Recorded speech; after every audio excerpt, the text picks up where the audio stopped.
Good morning all of you. आज हम geography 12th art में अध्याय 2 पार्ट फर्स्ट भाग सेकंड प्रवास के बारे में पढ़ेंगे कि प्रवास क्या है। प्रवास से सीधा तात्पर्य है एक स्थान को छोड़ करके दूसरे स्थान पर जाने को प्रवास कहलाता है। लेकिन हम यहाँ प्रवास के बारे में पढ़ने के साथ साथ प्रवास के प्रकार भी पढ़ेंगे, प्रवास के कारण भी पढ़ेंगे, प्रवास के परिणाम भी पढ़ेंगे। लेकिन प्रवास है वो कई प्रकार से समझा जाता है। प्रवास का सीधा तात्पर्य तो है एक स्थान को छोड़ करके दूसरे स्थान पर जाना। जाने का कारण भी हो सकता है, भाई किस कारण से प्रवास हुआ ये हम आगे बढ़ेंगे। प्रवास जब भारत में पहली बार जनगणना हुई थी 1881 में, उसी समय से प्रवास के आंकड़ों को दर्ज करना शुरू कर दिया गया था। यानी 1881 में जब भारत में जनगणना, यानी प्रारंभ तो भारत में जनगणना 1872 में हुई थी, लेकिन 1881 में जब जनगणना हुई थी उस समय प्रवास के आंकड़ों को दर्ज करना शुरू कर दिया गया था। कभी जनगणना जब हुई तो ये कहाँ से आए हैं, भारतीय किस राज्य से आए हैं, किस गांव से या ग्रामीण क्षेत्रों से, फिर इसके बाद में विदेशों से आए हैं या पड़ोसी राष्ट्रों से आए हैं, बांग्लादेश है, पाकिस्तान है, नेपाल है, भूटान है, श्रीलंका है, थाईलैंड है, मालदीव है, कहाँ से आए हैं इनके बारे में। तो 1881 की जब गणना हुई थी उस समय इसमें 1881 की जनगणना में प्रवास को दर्ज करना, यानी जनगणना के साथ साथ में प्रवास को दर्ज करना इसलिए शुरू कर दिया गया था कि ये कहाँ से आए हैं, ताकि उनकी पहचान है, किसी राज्य से किसी देश से आए तो उनकी पहचान हो सके। फिर 1961 में संशोधन किया गया। 1959 में जब संशोधन किया गया था तो तब इसमें दो बातें हैं वो जोड़ी गई थी। कौन सी दो बातें जोड़ी गई थी कि जन्म के स्थान या गांव या नगर या अन्यत्र जन्मा हुआ है, इन चीजों को भी साथ साथ में जोड़ना शुरू कर दिया गया था 1961 में जब जनगणना भारत में हुई थी उस समय। फिर उसमें और भी बताया कि आंतरिक प्रवास की, फिर उसके बाद में आंतरिक प्रवास की 4 धाराएं जोड़ी गई। आंतरिक प्रवास की भी 4 धाराएं जोड़ी गई थी।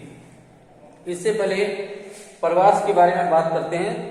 ये भी चीज को ध्यान में रखना होता है कि प्रवास है वो आंतरिक और बाह्य 2 प्रकार का होता है।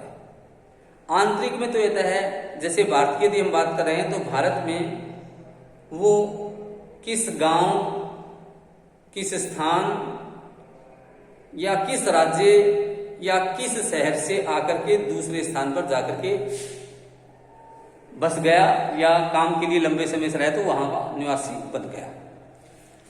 दूसरा ये है कि प्रवास भाई किस देश से आया है,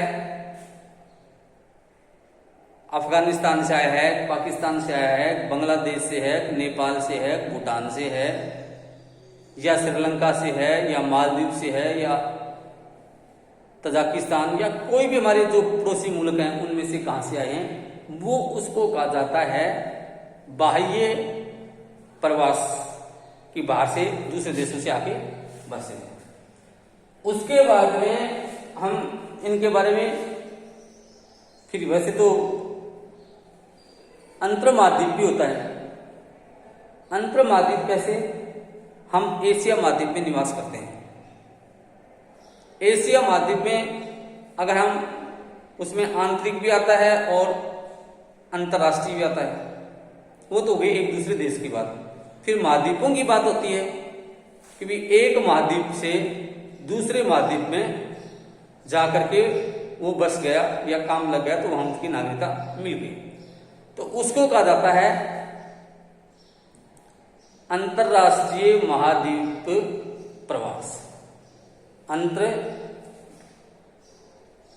महाद्वीप कहा जाता है, यानी कि एक देश एक महाद्वीप से दूसरे महाद्वीप, अंतर महाद्वीपीय। और एक होता है देश एक महाद्वीप से उसी महाद्वीप के अंदर, तो इनके भी ये कारण। फिर हम पढ़ेंगे कि आंतरिक प्रवास की 4 धाराओं के बारे में।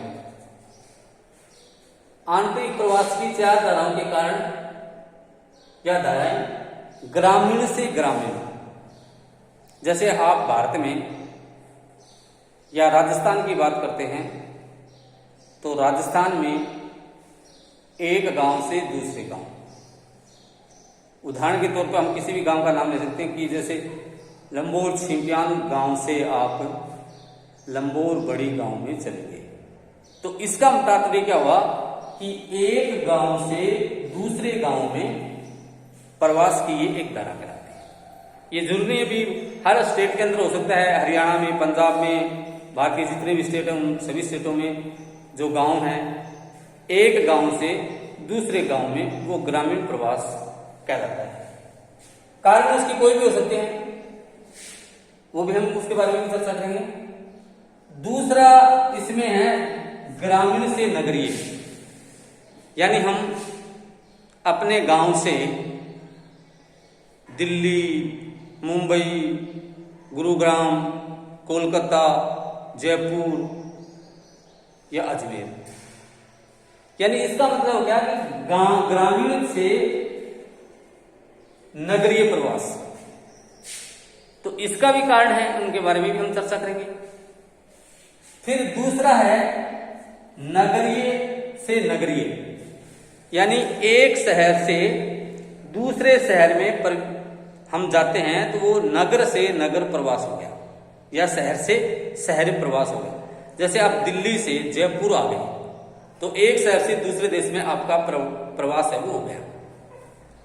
दूसरा हम ये भी कह सकते हैं मुंबई से आप बेंगलुरु चले गए तो वो भी प्रवास हो गया, एक शहर से दूसरे शहर।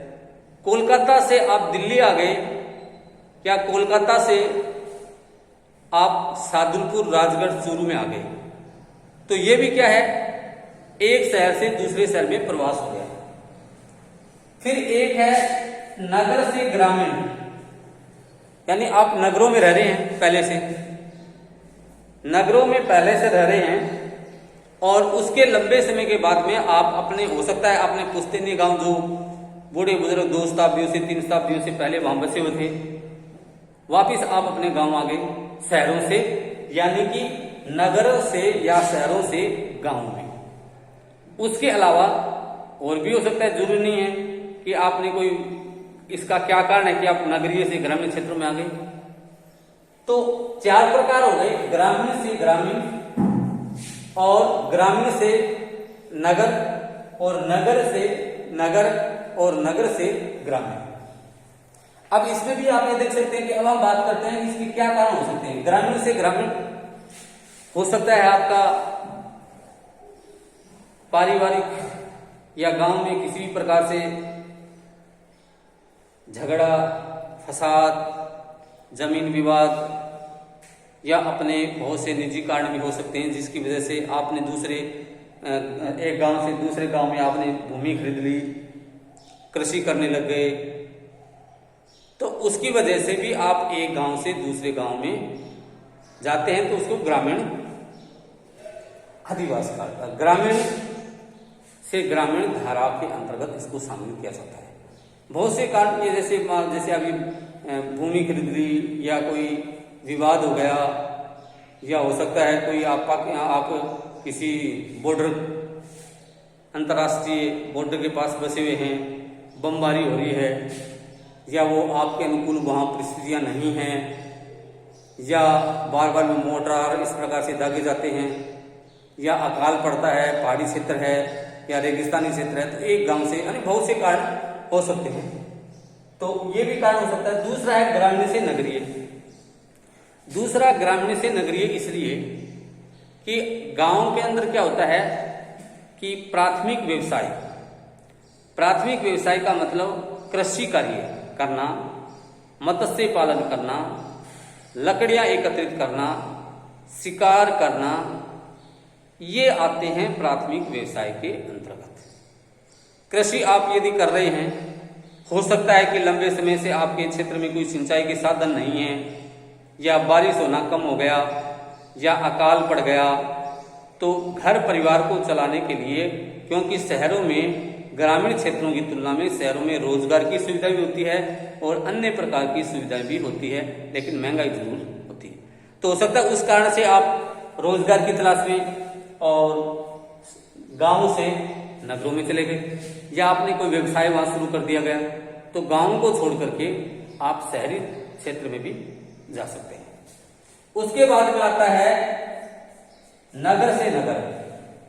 जैसे मान लीजिए आप सादुलपुर राजगढ़ से आप दिल्ली चले गए, तो इसका कारण यह भी हो सकता है कि आपने वहां कोई व्यवसाय शुरू कर दिया गया, कोई अपनी बड़ी दुकान कर ली, कोई फैक्ट्री लगा ली, या कोई उद्योग लगा लिया, तो एक शहर से दूसरे शहर में भी जा सकते हैं, या आपकी नौकरी लग गई, या प्राइवेट सेक्टर में आपने कहीं नौकरी ज्वाइन कर ली, तो हो सकता है कि आप एक शहर को छोड़ करके, जैसे दिल्ली से आप मुंबई चले गए, तो हो सकता है दिल्ली से ज्यादा आप वहां आपको आर्थिक लाभ के लिए वहां उद्योग लगा लिए, या कोई बड़ी शोरूम की बड़ी कपड़े की दुकान लगा ली, या अपना सॉफ्टवेयर का कोई काम खोल लिया, हार्डवेयर का काम कर लिया। बहुत से कारण हो सकते हैं कि वहां से ज्यादा आपको बेटर लगा हुआ मुंबई, तो इसलिए आप वहां जाकर के एक नगर से दूसरे नगर में आप वहां जाकर के काम वो शुरू कर दिया। फिर तीसरा ये आता है, चौथा ये आता है कि नगर से ग्रामीण। हो सकता है लंबे समय से आप वहां किसी शहर में रह रहे हैं और गांव में आपकी पहले से कोई भूमि जमीन, हो सकता है शहरों में प्रदूषण बहुत ज्यादा है, आप बार बार में वहां बीमार हो रहे हैं, हो सकता है प्रदूषण पोल्यूशन की वजह से आप वहां बीमार हो गए, या आपकी आर्थिक स्थिति सही नहीं हुई, काम नहीं कर सकते, तो शहरों में कहां से करेंगे, तो हो सकता है गाँव में आकर के थोड़ी बहुत खेती भी कर सकते हैं, या छोटा मोटा आपका कोई दुकान का या और कोई छोटा दूध डेयरी कर लिया गया है, या मुर्गी पालन कर लिया गया, या इस प्रकार से आप वहाँ की परिस्थिति से अनुकूल नहीं है। हो सकता है वो फैक्ट्री बंद हो गई, आपको काम नहीं मिला, या हो सकता है ये भी हो सकता है कि आपने वहाँ कोई काम शुरू किया, आपको उसमें घाटा लग गया, तो आपको उसको वहाँ नगरों से शहरों की तरफ आ सकते हैं, या कोई विवाद भी हो सकता है। तो ये भी बहुत से कारण हैं। तो ये तो हो गए ग्रामीण से, जिसमें ग्रामीण से नगर, और नगर से नगरीय, और नगर से ग्रामीण, इसके बारे में। फिर हम बात करते हैं कि बहुत से ऐसे कारण भी हो सकते हैं, विवाह शादी के बाद में भी हम एक स्थान को छोड़ करके दूसरे स्थान पर, जैसे महिलाओं में बच्चों की शादी हो जाती है तो वो एक स्थान से छोड़ करके अपने ससुराल चले जाते हैं, तो प्रवास का कारण वो भी हो सकता है। मैंने और भी उदाहरण बताया कि जैसे मान लो बॉर्डर के पास हम रह रहे हैं, या रेगिस्तान राजस्थान के थार के मौसम में रहे हैं, बारिश नहीं हो रही है, टेम्परेचर बहुत ऊंचा होता है, तो प्रवास के बहुत से कारण हो सकते हैं। आंधी तूफान ज्यादा आते हैं, या पहाड़ी क्षेत्रों में भूस्खलन ज्यादा होता है, तो किसी वजह से आप उन क्षेत्रों को पलायन कर सकते हैं, यानी प्रवास कर सकते हैं। फिर हम पढ़ते हैं भारत में अन्य देशों से लगभग 50 लाख लोग हैं वो प्रवास किए गए थे। तो यह सबसे ज्यादा हम बात करते हैं कि 96 पड़ोस, यानी कि अधिक व्यक्तियों का प्रवास हुआ। प्रवास में 96% यहां बताया गया है कि पड़ोसी देशों से हैं, जिससे बांग्लादेश से अगर हम बात करते हैं तो 30 लाख लोग हमारे यहाँ प्रवास के कारण आए थे। तो यहाँ प्रवास के कारण में सरकारों का भी योगदान हो सकता है कि वे अपने वोटों के लिए वो आगे यहाँ शरणार्थी के रूप में आ गए, उनको बसा लिया गया, फिर उसको वहां से निकालेंगे तो फिर उनका समस्या खड़ी हो जाती है। तो ये भी चीज होती है। तो हमारे पड़ोसी जो मुल्क है बांग्लादेश से, वहां से लगभग 30 लाख लोग आए थे। और पाकिस्तान की अगर हम बात करते हैं तो पाकिस्तान से लगभग 9 लाख लोग हमारे यहाँ प्रवास के रूप में आए थे। नेपाल से लगभग 5 लाख लोग आए थे, और अन्य क्षेत्रों से जब कुछ अफगानिस्तान का या अन्य पड़ोसी देशों का लगभग 1 लाख से भी अधिक लोग यहाँ थे। प्रवास के कारण भी आपको मैंने बताया था प्रतिकर्ष का, जो लोग निवास स्थान को छुड़ाने का कारण बनता है। निवास स्थान को छुड़ाने का कारण हो सकता है कि आप बॉर्डर एरिया में रह रहे, वो बात कर रहे थे, उसकी वजह से हो सकता है, या शादी कर दी तो वो अपने ससुराल चले गए, या और कोई भी परिस्थिति हो सकती है। प्रवास का स्थान को छुड़ाने का कारण आकर्षण जो विभिन्न स्थानों से लोगों को आकर्षित करते हैं।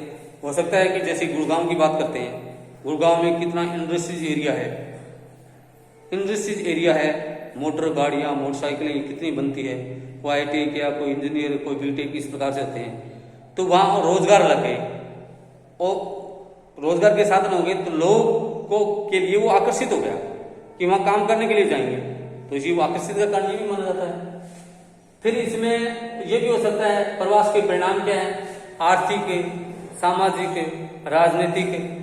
आर्थिक कारण भी हो सकता है, सामाजिक कारण भी हो सकता है, पर्यावरणीय कारण भी होता है। पर्यावरण वो प्रदूषित होता है, ज्यादा कोई बढ़िया नहीं है पर्यावरण, जिसकी वजह से भी वो चीजें इसमें इन्वॉल्व किया जाता है, तो वो चीजें भी इसमें इसको शामिल किया जाता है। शहरों का क्लाइमेट मान लीजिए अच्छा नहीं है, तो लोग अब धीरे धीरे समझने लगे, तो प्रदूषण के बचने के लिए और वो शहरों में आने लगे।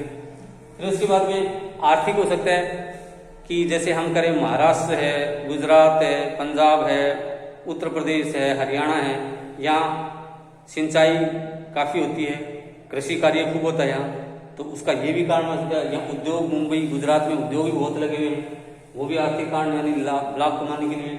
जनसंख्या का भी है और सामाजिक है कि भी हमारे समाज से संबंधित कोई धार्मिक है, वो धार्मिक कारण भी प्रवास का कारण माना जाता है। जैसे हम हमारे राजस्थान की बात करें, सालासर जो धाम है वो गांव के अंदर ही है, लेकिन वहां जाकर के अगर हम देखेंगे तो शहरों जैसा लगेगा, क्योंकि धार्मिकता के कारण लोग वहां अपने आस्था के प्रतीक के रूप में वहां जाते हैं। और वहां लोग कितनी दुकानें हैं, धर्मशालाएं हैं, तो वहां होटल है, तो इतनी दुकानें वो बने हैं, तो आस्था का कारण है, जिसकी वजह से लोग वहां जाते हैं, तो उनके लोगों के लिए आर्थिक कारण की वजह से भी वो वहां हो जाते हैं। आज के लिए हमारा ये जो लेसन है वो कंप्लीट हो गया, और आज हम इसको बता रहे हैं कि आपको इसको लाइक करना, सब्सक्राइब करना, शेयर करना और अपना कमेंट करना। धन्यवाद।